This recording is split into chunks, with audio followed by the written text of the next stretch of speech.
Caterpillar के जूते। सरसब्ज वादी में जहां घास समुद्री लहरों की तरह लहराती थी, एक छोटा सा कैटरपिलर जिसका नाम कंप था आहिस्ता आहिस्ता रेंग रहा था।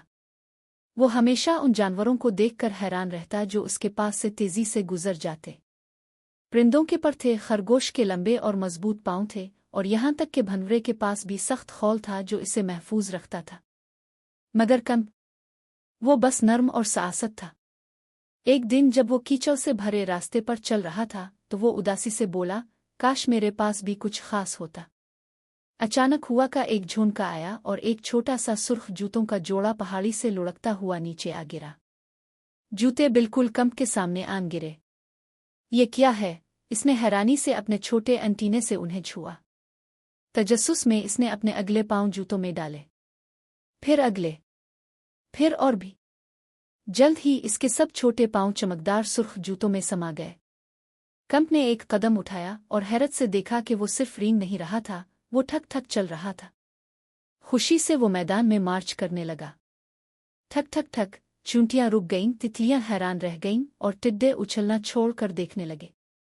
देखो कंप कैसे चल रहा है, सब ने खुश होकर कहा। पहली बार कंप को लगा कि वो खास है।